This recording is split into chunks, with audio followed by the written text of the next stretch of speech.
Welcome to Cythera Guides. This is going to be a bit of an unusual video for me because usually I would just prep a YouTube video to do a little game playthrough, but I actually didn't have enough time to really do any producing of the video, so I thought I'll just do a quick live play for this.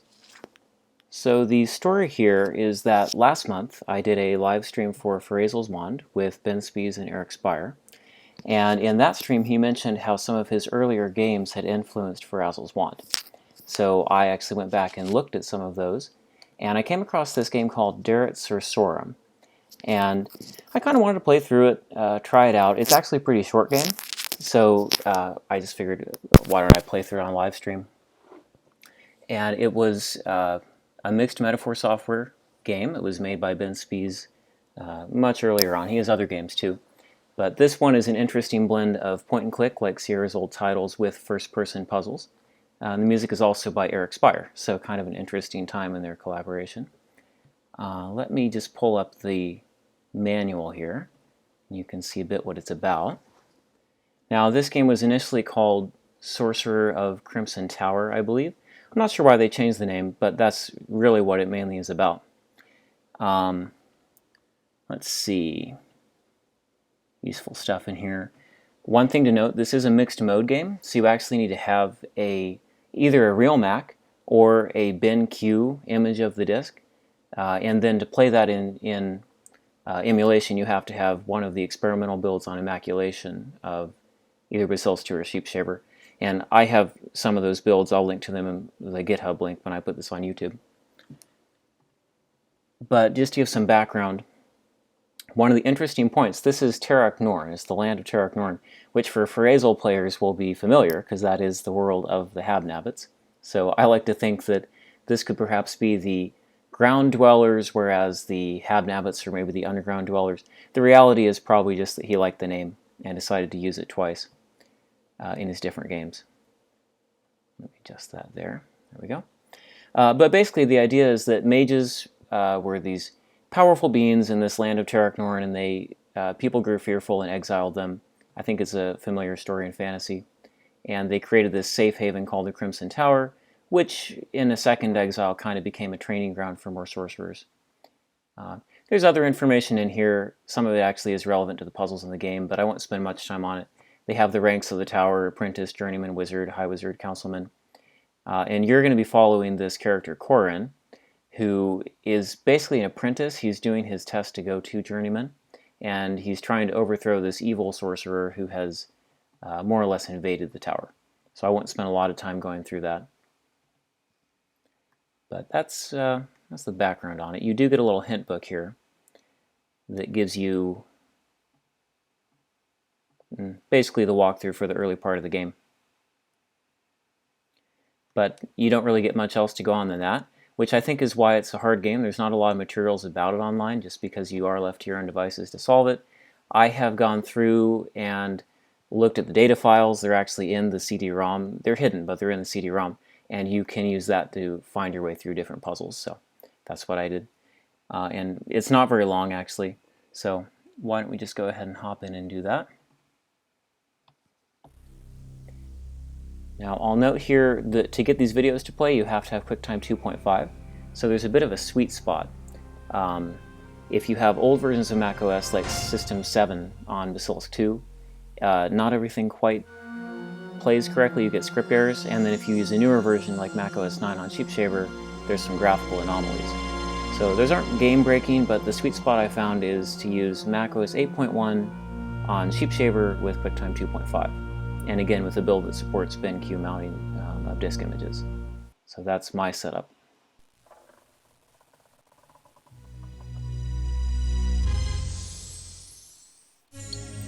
Okay, so let me just play the introduction here for you.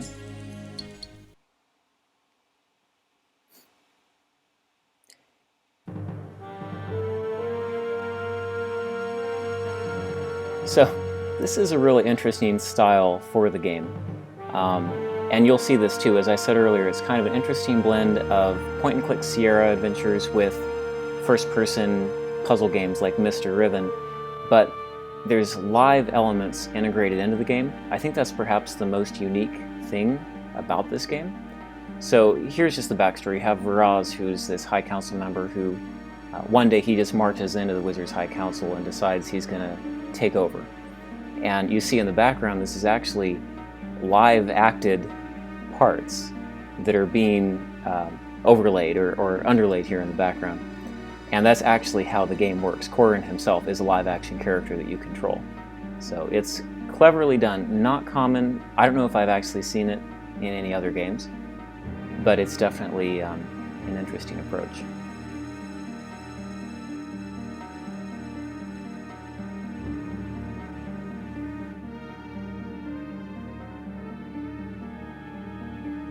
I think you can also tell, as you read by the scrolling credits here, you can also tell that it's an older game and it was created by Ben Spees and his friends when they were younger, so there are some parts that could be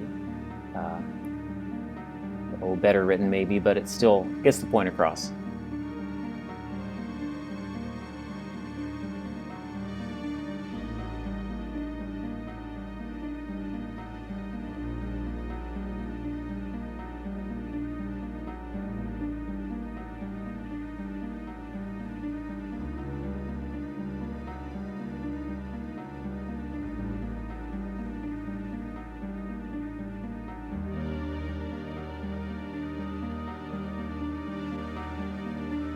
So they want to kick Ferazel off the council.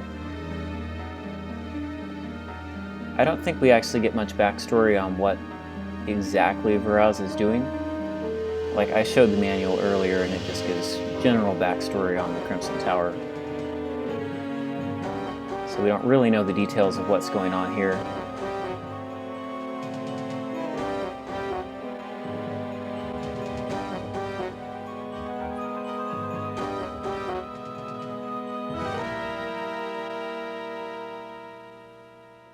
Okay, so that's the introduction.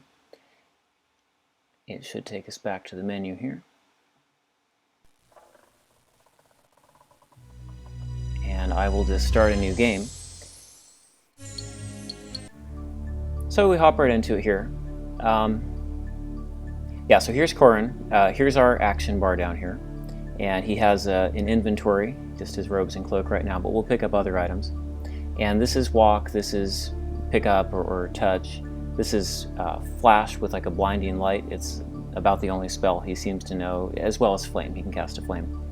But most of the elements in the UI are kind of written for just one specific purpose, which is kind of like the items themselves. So to get out of this trap, we just use flame to break the binds, unlock the door. There you are, Magi scum! Okay, and then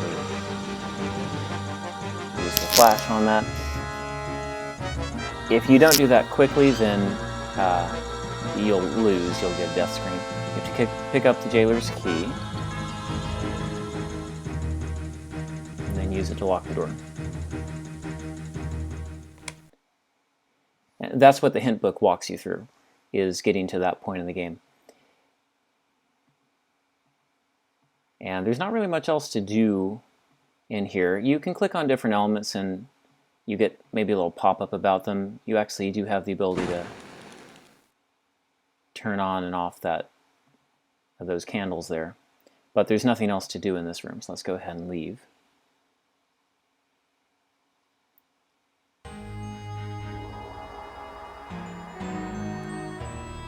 So most of the elements aren't really that interactive. We can tell there's something going on with this barrel, but he doesn't see anything inside of it, so we can't do anything with it right now.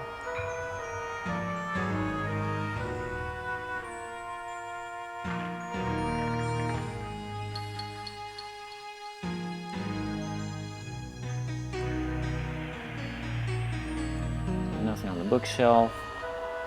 You can try to read this book, but that's blank. Let's go ahead and leave this room.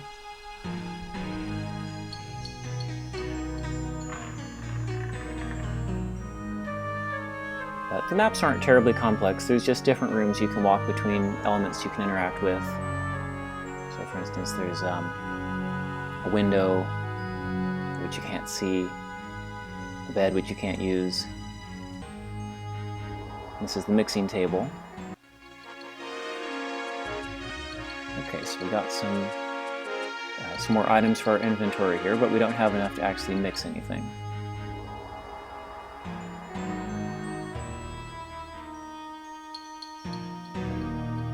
Well, I see that Scarlet Swordfish joined in the stream. Thanks for joining, Scarlet. I explained at the beginning kind of this was a game that Ben Spees wrote way back before Ferazel's Wand. And he referenced in the live stream that there were some of his older games that inspired that game. So I was just checking some of them out. This one actually is set in Terracorn, but I expect it's a different Terracorn. Alright, so we picked up a key. We have here a couple of potions that we can mix, but this one says we're missing a reagent. So we identified this is already our first quest to figure out what that missing potion is as well, or the reagent, as well as to mix the potions we can. But not really too complicated. Everything just serves one purpose. So we picked up that crimson key, and that will allow us to go in this room. And again, Eric Spire on the music. He does an excellent job giving all the different scenes and rooms their own little motif.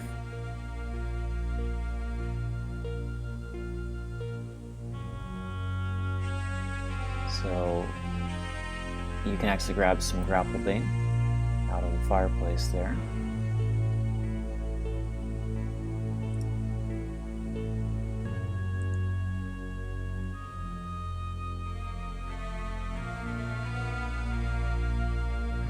Okay, let's go on over to this bookshelf here.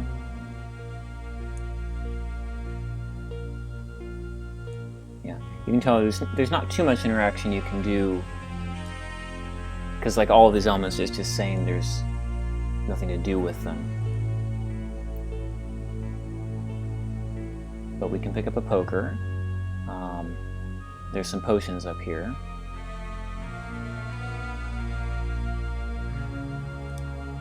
So let's just pick up one of each of these. It tells you the consistency. Some of them are slick, some are thick, dark, etc. These ones are broken. Okay.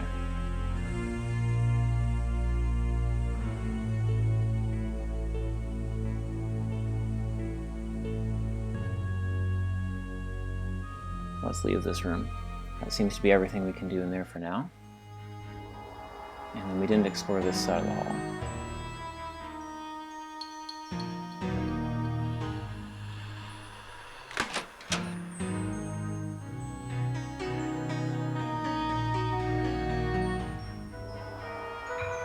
So the graphics are a little bit lackluster, but again, it's because that unique blend here. We have a real recording of someone being overlaid into the background, which I'd say they're mostly hand animated, or some of them are probably made in Bryce or something like that and then have sprites overlaid. Any zone where we can pick something up. So here we get some sulfur and nightshade, and there's a book we have to go around to read.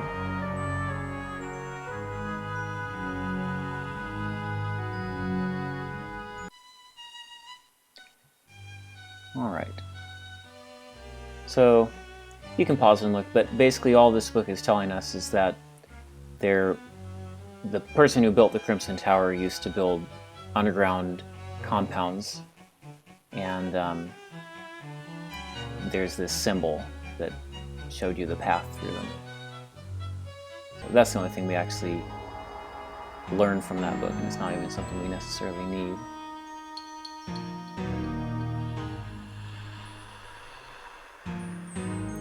Yeah, I would agree that it is a pretty good mix, especially given this like a mid-90s game.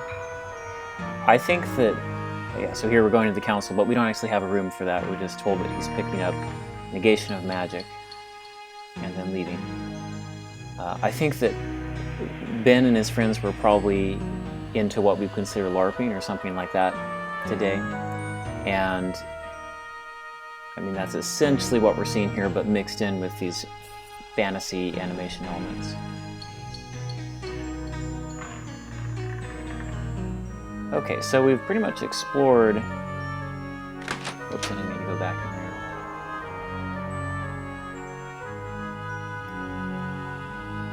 Yeah, the walking can become a bit of a pain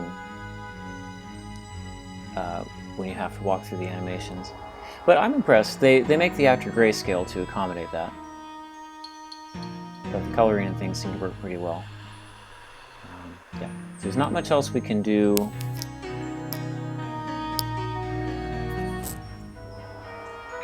Let's go ahead and mix. We should have everything for that true sight potion. I'm going to make that. Terrace.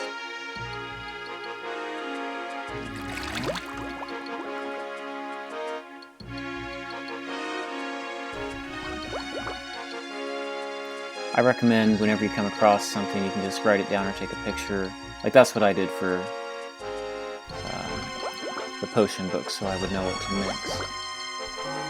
There we go.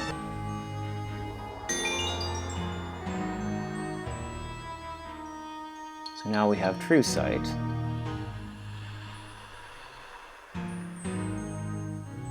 Which means we can go back to the library and read this formerly blank book.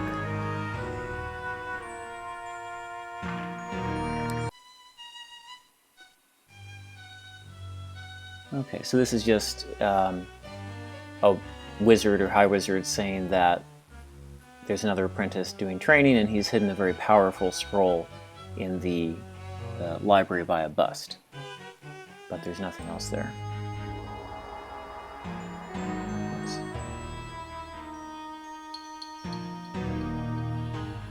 So we'll go back to that room and check the bust.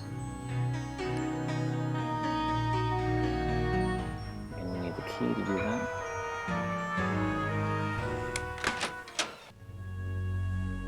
So when we first went here and clicked on elements, there wasn't really anything to do with it, but now Corin knows that there's something here, so we go there and we pick up the Scroll of Obliterate.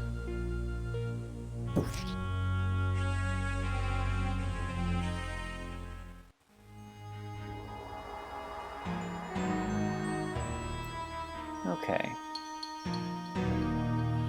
Let's go ahead and leave the Crimson Tower. We have mixed the Potion of True Sight, we got the Scroll of Obliterate.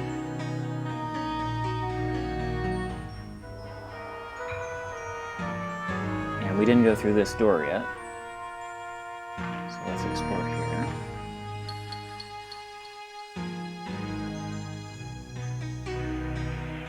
So that's the way on, but we can't leave because the drawbridge is up, so let's go in this room here. I think they did a very good job fading the actor into this scene. So we can't. I think there's some different responses we get. I'm not sure. But we can try applying some potions to this to loosen it. And the correct one that was oily was blettery.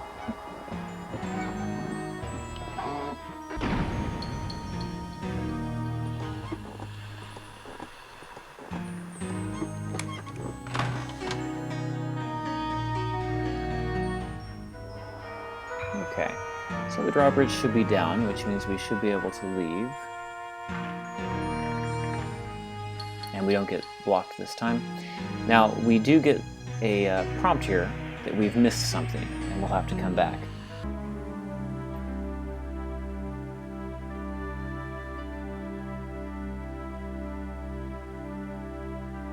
There's a trail behind us leading to the mist, and obviously there's a trail down.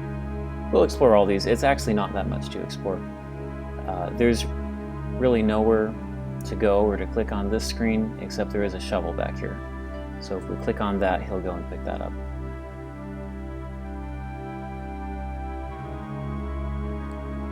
I'm usually not a big fan of the particular game style, which requires you to pick up like each item in the proper order, or otherwise your character is going to get stuck later. But this game is short enough that it's not a big problem to me.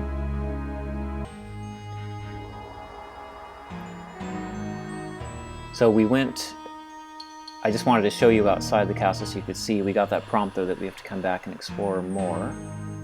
So let's do that. Because remember there was that barrel near the beginning that said, it had some sort of prompt but we didn't see anything inside of it. Well, we have True Sight now, so we should be able to go back and explore that further.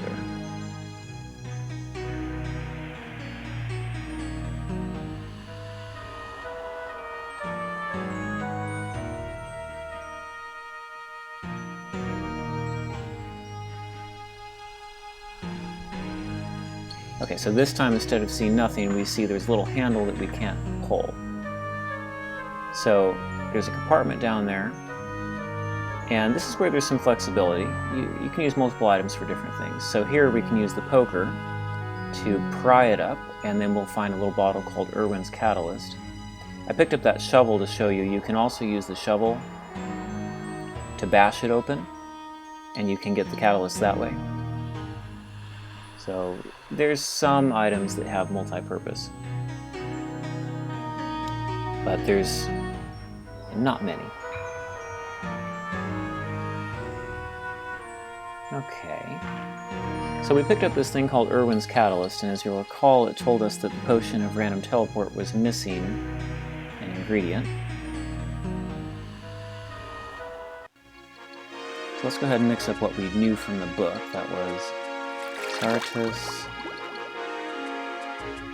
Nightshade, and Sulfur. And now it says we're missing something, perhaps another ingredient. So let's go ahead and mix that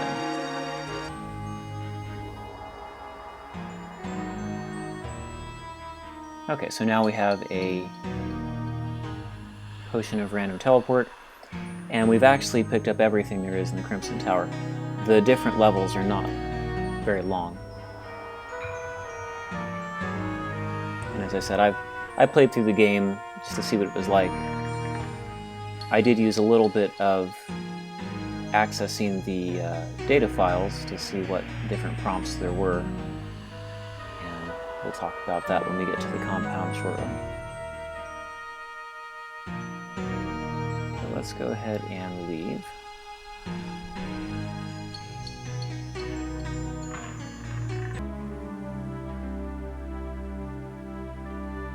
One thing I've not shown is saving. So you can save and load anytime in this game. So it's just Command S to save, and then Command L to load. Now we explored the path behind, that just led us to the shovel. Let's go ahead and explore the only way on now. A fork in the road, so I'll go left.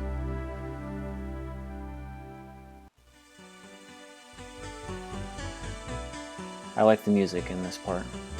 There's not really anything to do on this screen, he just walks automatically, I can't move him there.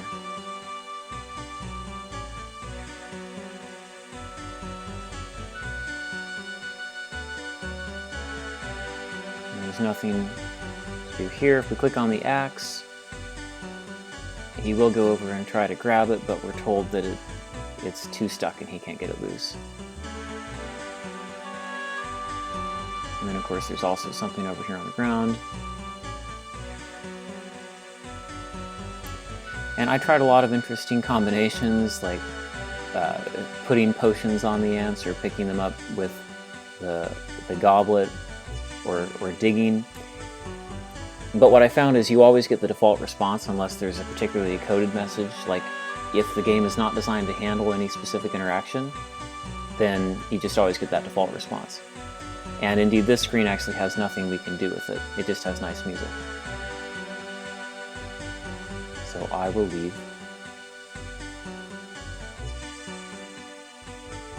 Which really means we only have one path onward, which is the path to the right over here. I get the impression this game was meant to be much larger. It has the ability to expand out and have a lot of different zones, but it only has 4 in the final release. Is old and weathered. So let's take this path. And here we see a bunch of empty houses. but we can click on this house. And we get some iron and a sticky clear fluid. Alright, let's go onward.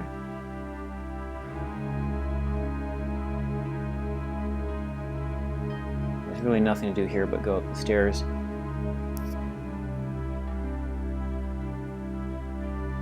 And there's really nowhere to go here, but there's a bear trap over here.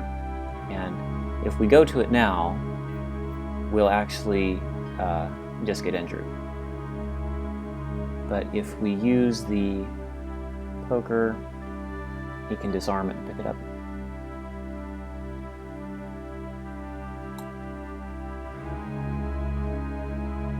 Now all this is on the YouTube partial play. And he leaves here. And we can't go up here anymore because now it will just tell us we have spent enough time up there. I suspect they decided that people were getting too lost up there, thinking that they needed to stay or needed to find a way past the barrier. But there's actually nothing more up there. So we're going to go ahead and leave. And there's this one path here to take. And again, this is about as far as the partial play on YouTube went, was to this house. And here we pick up a few things. A hammer and some gold filings. So we're getting a pretty nice inventory. Who knows how he's storing all of this.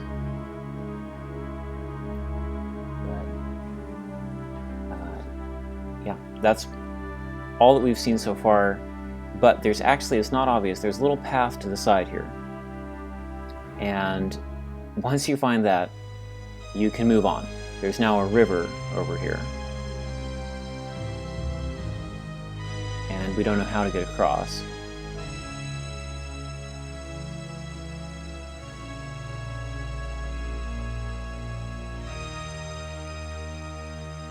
So there must be some way to interact with these elements. We're getting prompts saying to do something. And we did pick up a rope, so let's try tying a rope to this.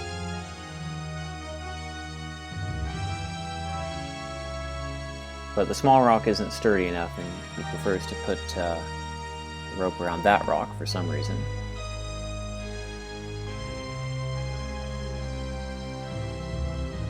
And now he's not able to use the rope yet, because he needs some climbing equipment.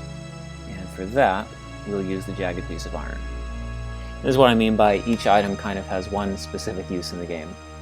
And once you find it, it's very, very short, and you just walk through clicking the right buttons.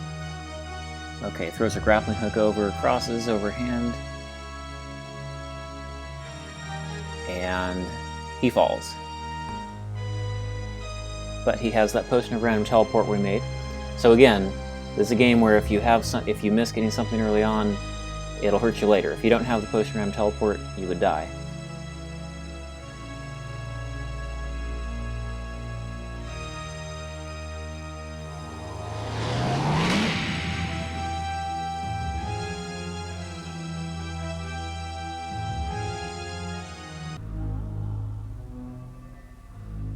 Alright, we're teleported to a mountain ledge. All of our potions are broken. And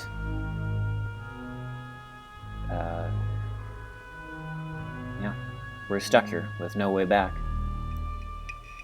So it doesn't matter what you have to click something to get out of the inventory screen. Let me go ahead and save. There's just one way to go on.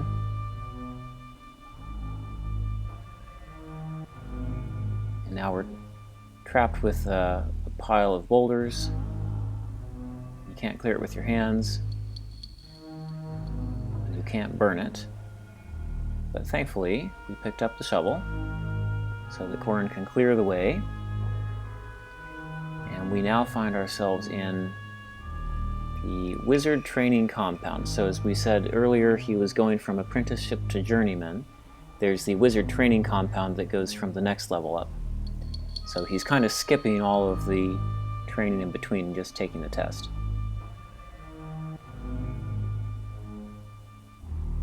There's a couple ways to go here.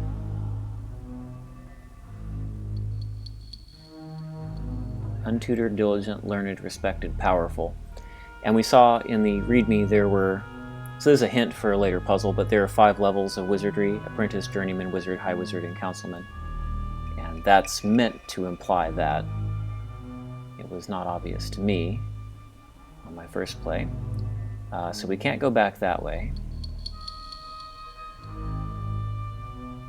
But we can go this way now.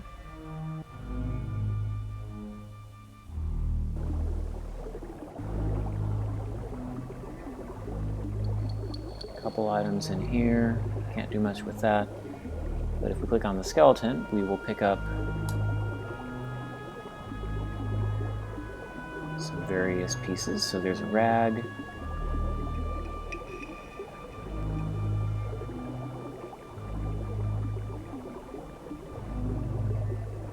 Let's see, we have the rag.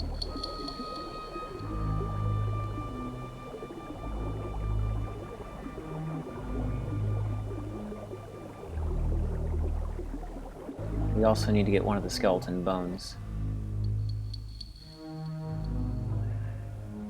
Let me see if I can pick it up if I re-enter.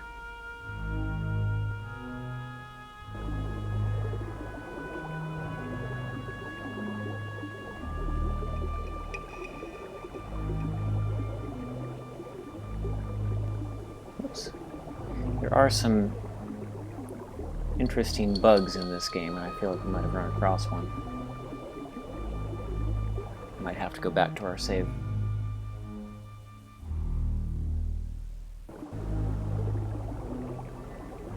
And that's why I said at the beginning, it's a little bit of a finicky game, because you have to get... Yeah, I don't think it's going to let us pick up the bone that we need. We have the rag, but we're missing the other part. So let's load our save game.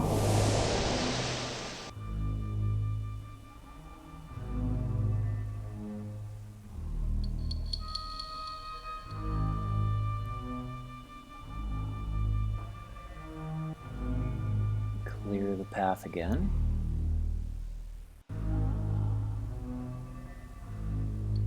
Now if we look down here, we can't really see anything, but you have a chance to step back.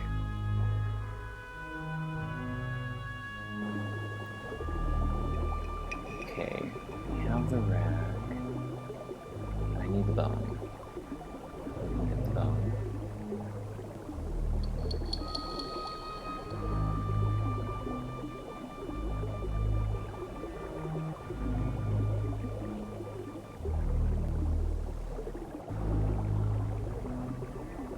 We seem to have entered a bug state, so I'm going to have to reload my sheep shaver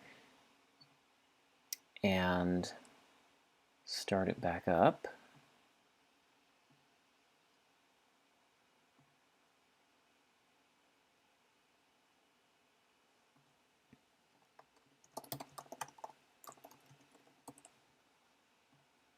And hopefully it'll work this time around.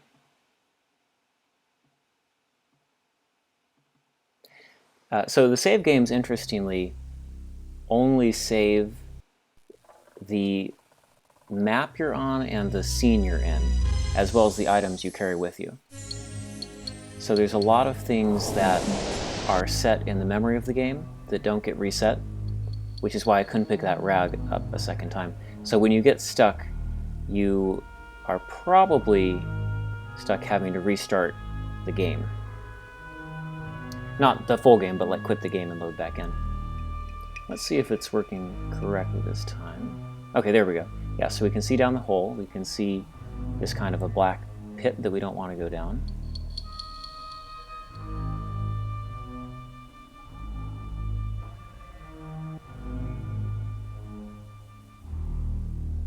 Of course, we saw the puzzle to the side. Let's see if this time it lets us pick up the bone. If it doesn't, I'm going to modify the save game to let me skip over.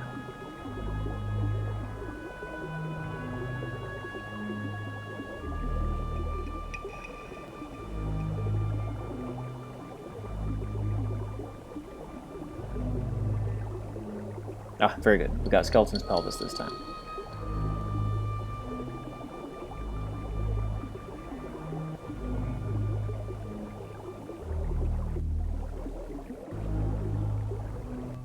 Alright, so let me save the progress here. So that's 3. So we don't want to go down this hole immediately, or well, I can show you the death screen, I guess. So he goes in the spikes and dies.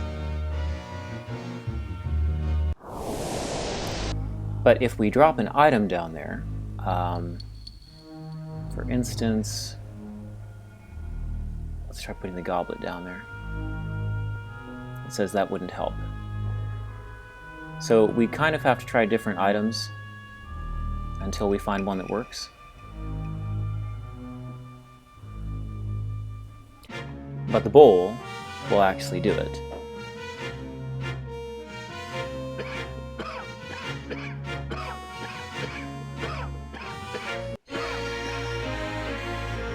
The dry rag does not filter out the fumes and we die.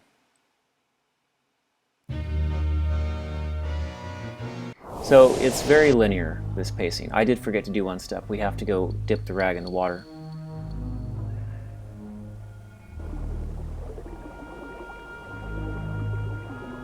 So let's do that.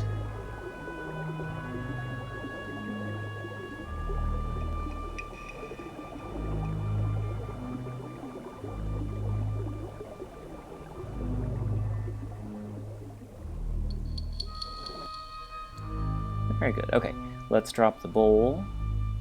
Oh, thank you, Scarlet Swordfish. Great, now the fumes start to come in. And we have just a moment to put the wet rag over our face. Okay, so we don't have much time. But what we can do is put the knife into the door. And now we just need to force it open.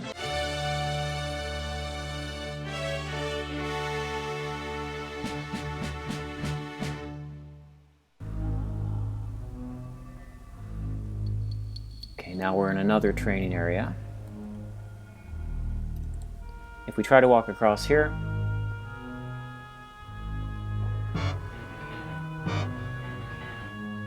we actually die. So I haven't been showing all the various deaths along the way, but you can see from just the compound, there are many, many, many ways that Corin can die. What we have to do is use the skeleton's pelvis here. Don't ask me how any of that works, but somehow that disables the whatever spikes were trying to kill us. Okay, so now we can pick up this spike that was dropped.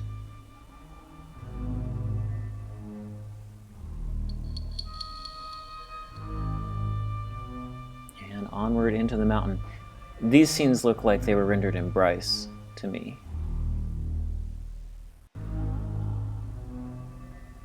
I'm getting a little bit of connectivity lag here. Alright, let me save the game. So we have this impassable door, and we have to enter a code to get past. But there's no clue as to what the code is. So it was at this point that I turned to the game's data, and I thought, I can just find the code in the game's data. So let me hop over and show you what that looks like. Oops, there we go. Okay, so if you look on the CD-ROM, this is just a good time to point out that the data is actually all in the CD-ROM in invisible folders, and you can just extract the ASCII text using a simple strings command. And everything in here, like all the prompts are in here, including the codes. So if I were to search, for instance, for the codes,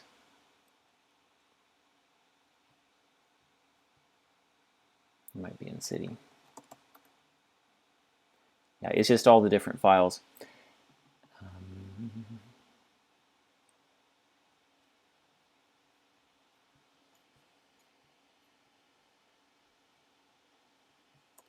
There's code hint.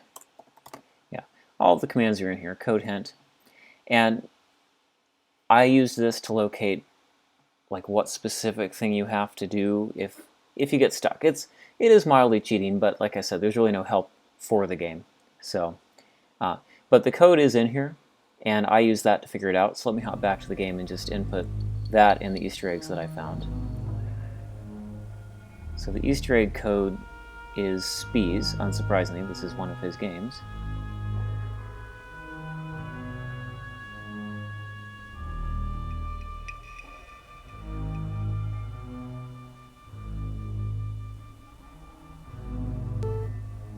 It says, wouldn't it be nice if that did something?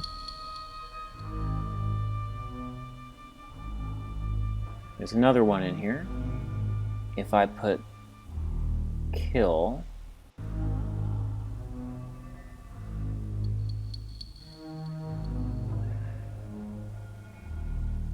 let's see. This is also a style that I don't particularly like. Kill J. Impassable codes. This one's funny. I think that's one of the friends who worked on the game. His decapitated head rolls in and gets crushed by the door. But no, the actual code is a reference to the 5 levels of wizardry. Apprentice, whoops, I need J. Journeyman.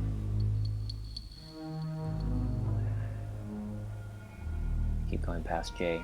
There's no way to... There we go. Wizard, High Wizard, and Councilman.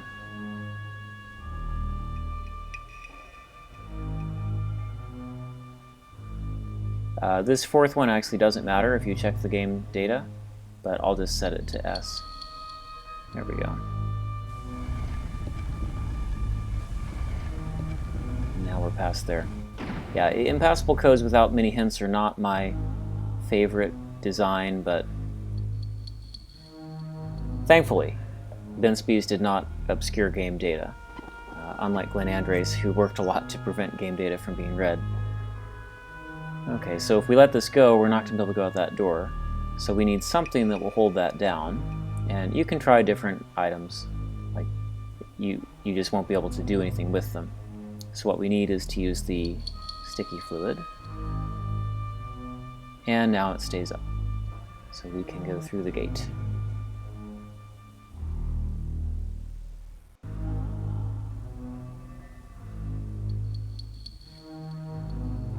Okay, so here is an invisible stream or pool of acid. This is quite difficult to get across unless you know to apply this flame up here. Let me go ahead and save our progress.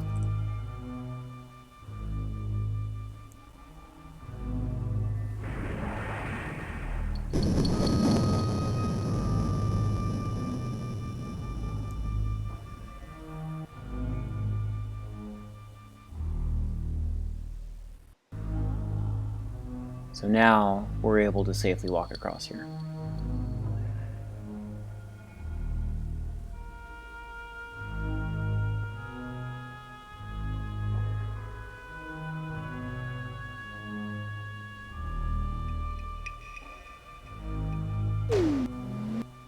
Get some teleportation scenes.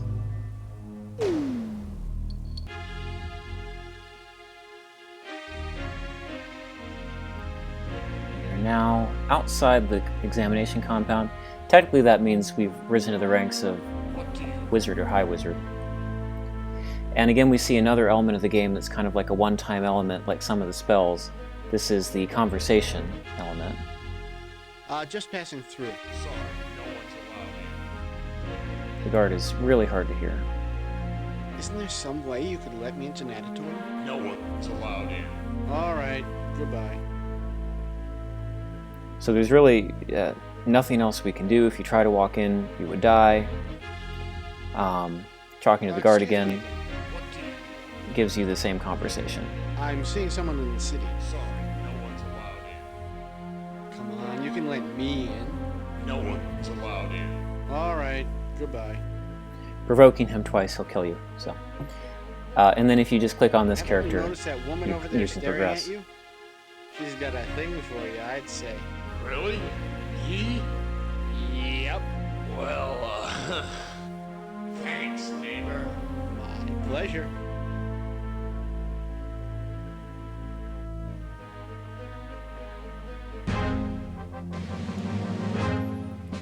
Alright, on to the next part. Again, nothing really clickable, except we can go into this tavern here.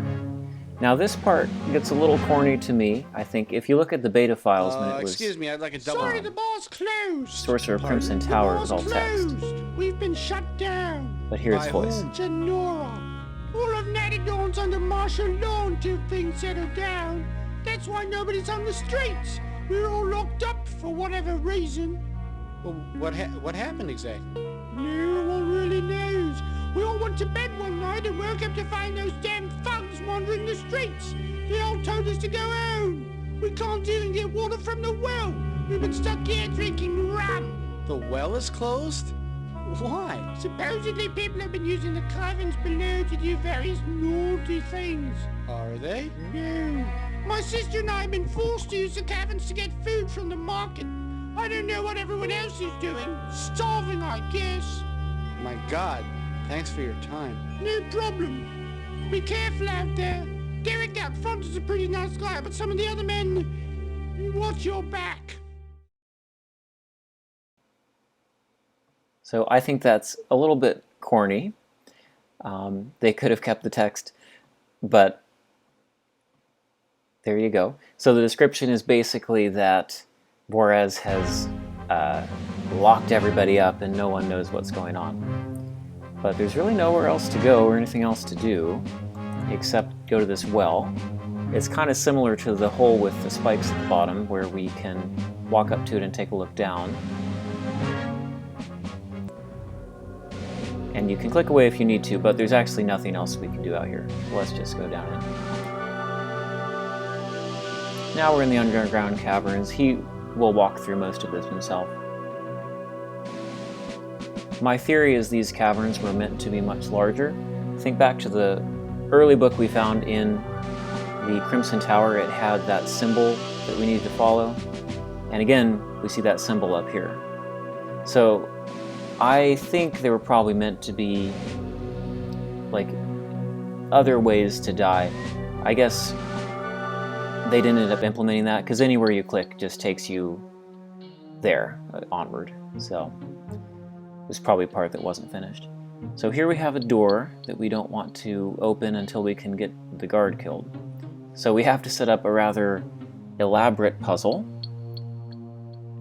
This is a case where I did use the data to figure out what we're doing. So we need to place a spike here in the floor, but it won't hold. So let's use these gold filings, but it won't quite stay. This has proven to be his most useful spell, is this flame. So now the spike is attached to the floor.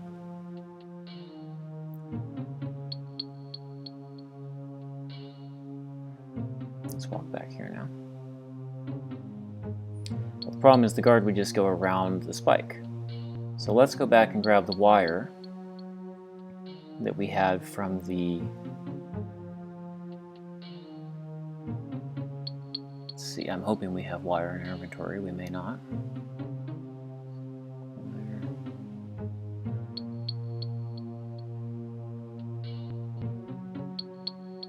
Oh, we don't have the wire. Okay. I don't think we can do it with a rope, though. Yeah, rope wouldn't help. So we know these pillars are important, but we need to bind them in some way. So let me save the file. 8. As you can tell, the game is very buggy. This is a case where I'm going to go in to edit our game.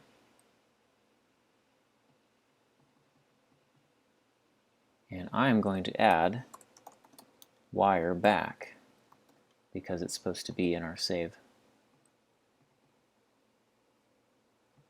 Oh, that's right, I need to. So Sheep Shaver is a little bit finicky about the memory state of this game, so I'll just reset it here. This is the difficulty of streaming some of these very old games. They can be pretty difficult. Like if you have just the wrong bug state, something might be not work quite right. Hopefully the wire will load this time, because I added it back to our game.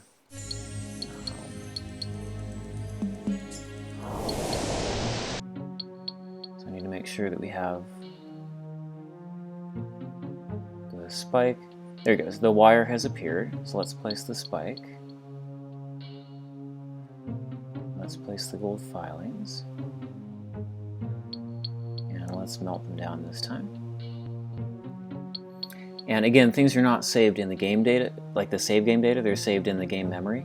So if you actually try to load the, now let's place the wire.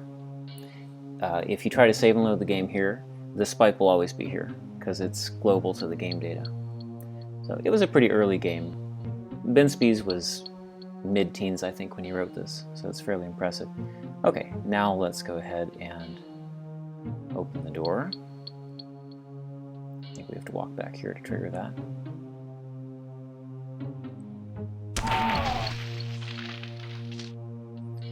So, Corin is rather sadistic, I would say.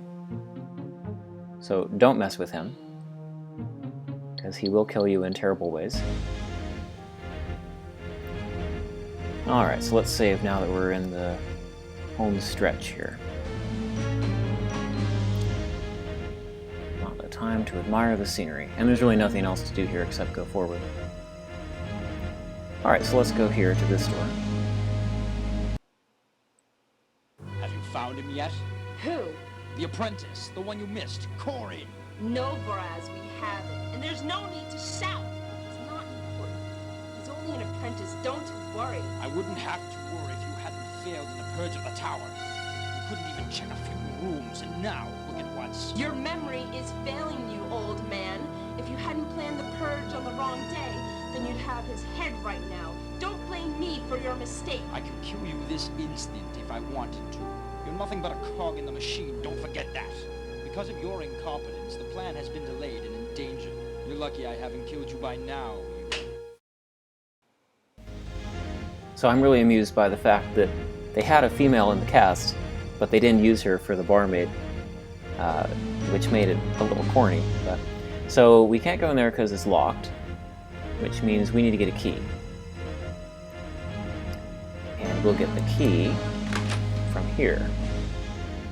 Now there's really no way to do anything or get down there, but we do have a rope.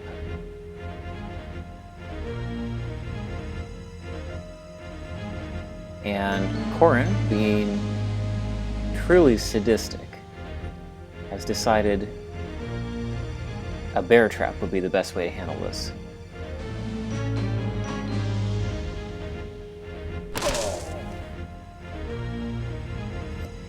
Okay, and now we want to pick up the key that fell, so we're just gonna use the sticky fluid to do that.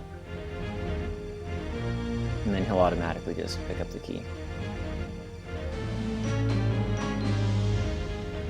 And if you download the game and experiment with it, you'll see you can do you can try all the different items and pick up a whole bunch of different things, but there's really no other way to do these except for this order. And that's all there is out there. You can't even go back out there because he has the key. Alright, let's save for the... oh, I guess the 10th time then. This will be our last one. And go through the door. Oh yeah, we need our special key. Okay, now Dvoraz will start to teleport away, so you have to walk up to him immediately. If you wait too long, he vanishes and you lose. The timing has to be perfect. And that's actually the game. We go into an end cutscene here, which is another live-acted cutscene. So you and Boraz teleport to the same place. We see him try to cast spells on you. I think the idea is he can't tell why his magic isn't working. Remember, we picked up that potion of negation, and then I think we obliterate him with this roll.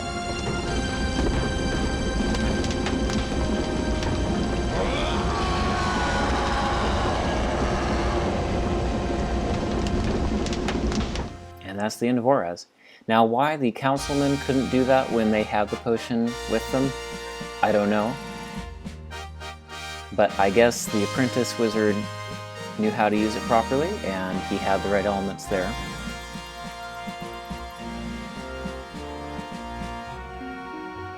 But yeah, that's all there is to it. So it's just 4 zones, a few different screens in each zone. And as you saw, the save game is literally just a text file that has the zone and scene with the inventory items. So it's very easy to cheat just by editing your save game file. Like, you can literally just create a save game file that takes you to the last scene with the Scroll of Obliterate and the dark green negation of magic potion. And if you have those 2 things, you can win.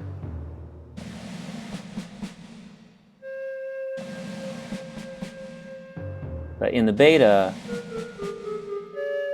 there was just like a text prompt up there. And then it goes to credits.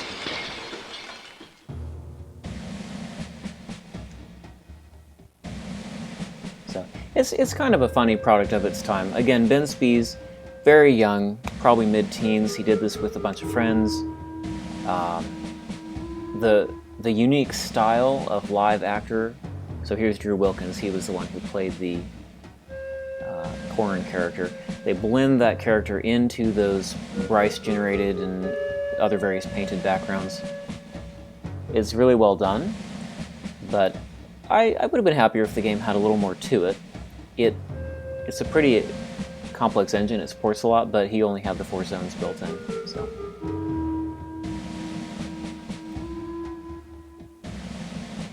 But yeah, that's pretty much my commentary on it. You can find Easter eggs and prompts in the game data. You can edit save files. And you can find some leftover content from the beta. But it's really nothing more than what's in the final version. So that is a complete playthrough of Sorcerer's Tower, or Crimson Tower, / Derrat Sorcerum. Thank you for watching, and I'll just put this on YouTube later. And I hope you got something out of that. Anybody who is interested, maybe people have played the game before and not known how to finish.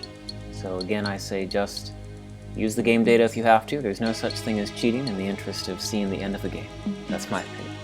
Alright, thanks.